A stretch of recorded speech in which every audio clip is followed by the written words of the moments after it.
Welcome back to my channel. This will be the first video in the series of AZ900 Azure Fundamentals. In this series, I am going to teach you about Azure Fundamentals. Along with, I will be giving you a real-time example using how you will configure the services in Azure Portal. So stay tuned. Let's start with the syllabus. Let's go to Google. In order to pass this examination, what you have to study, so just Google AZ900 and you will see the official docs page. Just open the page and scroll a little bit down. Here you will see download exam outline. You can download a skill outline from here. And as I discussed in my previous video, who all can give this examination? Basically, it's open for anyone, but it is ideal for candidates who are just beginning to work with cloud-based solution and services or are new to Azure. What this certification checks is whether you have fundamental knowledge of cloud service or not. So let's go forward. The first thing comes is describe cloud concept, which consists of around 20 to 25% weightage of the whole examination, in which the topics like high availability, high scalability, fault tolerance, elasticity, disaster management, and agility will be checked whether you have knowledge of this thing or not. Further, also we have vertical scaling, horizontal scaling, and scalability. What is high availability, how you will reach high availability, what is region, how many availability zones are there in region. All these things will come in the examination. I will teach you each and everything. Just stay tuned with me. And then we have the difference between capital expenditure and operational expenditure, which is basically if you are purchasing your own physical server, your own cooling machine, with that will come under your capital expenditure. And if you are using cloud service, using a virtual machine, using a virtual storage device, that will come under operational expenditure. But if you're using electricity in your physical server, that comes under operational expenditure. Then we will discuss what is consumption based model, and moving forward we will discuss the different criteria category which we have in cloud service, which is infrastructure as a service, platform as a service, and software as a service. We're also having a serverless computing, and this identify a service type based on use cases. So these are the different categories of cloud service. Basically, in general, it's divided into three, that is S, PaaS, and SaaS. Infrastructure as a service, platform as a service, and software as a service. If you want to have a full control on your service on a virtual machine, you can go with infrastructure as a service. But if you don't want to worry about the underlying infrastructure, you can go with platform as a service, because it will provide you platform. You just code your application and deploy. You don't have to worry about the operating system and all. And other, we have a software as a service. The best example of software as a service is Microsoft 365. It's a software, or Zoom, or Microsoft Teams. These are all software which you are using hosted somewhere else. You can use this thing as a software as a service. Then we have different types of cloud modeling: public, private, and hybrid cloud, and when you should use a private cloud, or who are using public cloud, and what is the difference between public, private, and hybrid cloud. I will be discussing in the coming videos, but let me give you an overview. If you want to store your data and want to maintain a full security of your data, then you should go with a private cloud, but it will cost you, because you should have a physical server. It doesn't mean that you should have a physical server, but in private cloud your data is more secure than public cloud.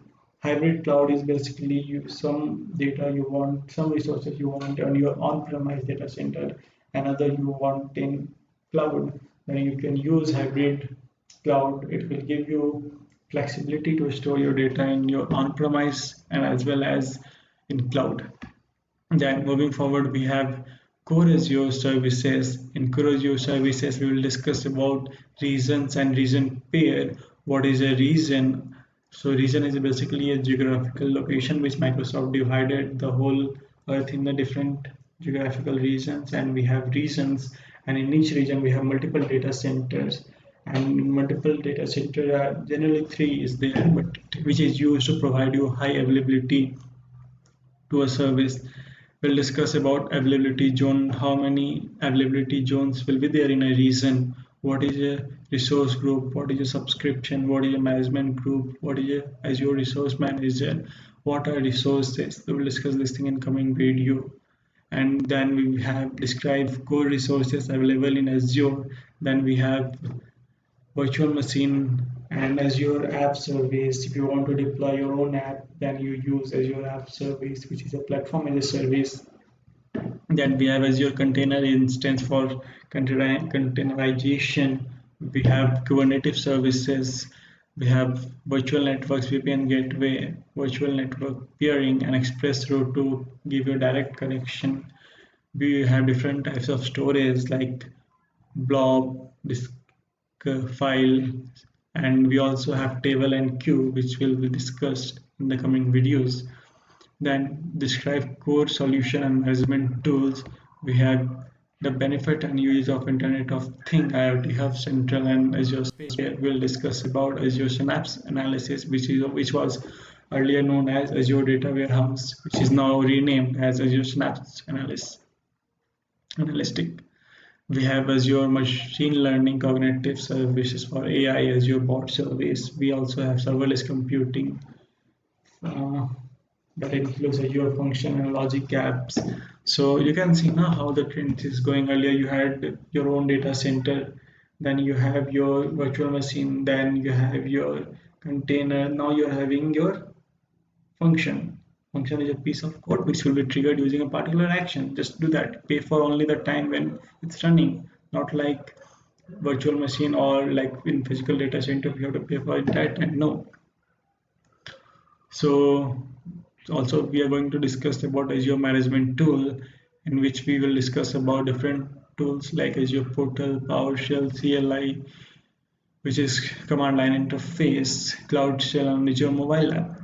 We'll discuss about what is Azure Advisor, how it will advise you to reduce the cost, how it will advise you to improve your security, what is ARM templates, how Azure monitor the health of any service using its tools, and what is Azure service health. We will discuss these things, and we will come to then general security and network security features, which is nothing but it will discuss the basic features of Azure Security Center, including policy compliance, security alert, secure score, and resource hygiene.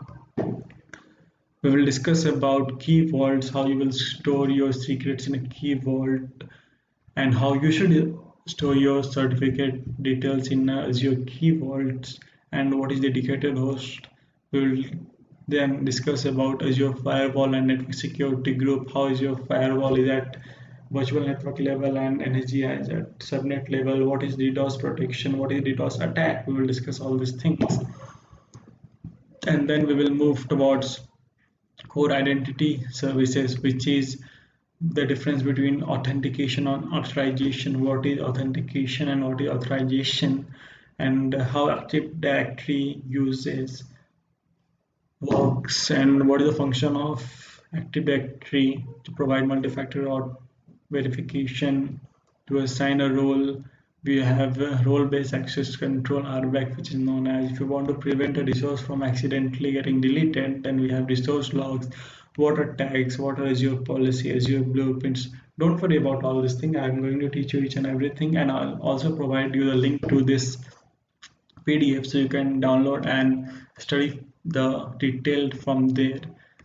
Then we have privacy and compliance resources, where we are going to discuss about the Microsoft core tenets of security, privacy, and compliance. Purpose of Microsoft privacy statement. Basically, Microsoft believes that it's your data and it will tell you how it's storing your data and how everything is happening with your data. This thing are discussed in privacy statement. Then online service terms, we have Trust Center, we have Azure compliance documentation, and we also have a particularly region which is dedicated to a particular country or particular organization. Like Azure government is a cloud service which is only used by US government and its components. We have Azure China cloud provider, which will only be used by Chinese. Then we will discuss service level agreement, how service level agreement guarantees you the uptime and what is the uptime limited guarantees, and what happens if the uptime is less than what is assured, then how the service is credited. This thing we will discuss in coming videos.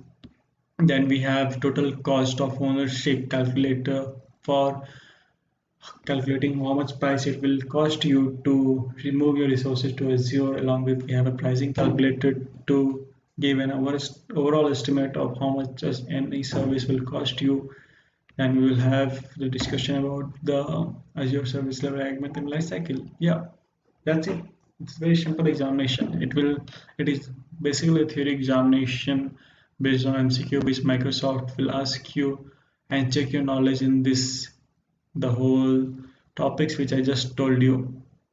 So it will be a fun learning all these things. I will go one by one. I will start with describe cloud concept, in which I will also using my Azure portal to show you in a resource how you will achieve high availability, scalability, and how you will improve your service over time. How Azure advisor advise you, where is advise you, how to prevent resources from getting deleted, what is Azure logs, resource log.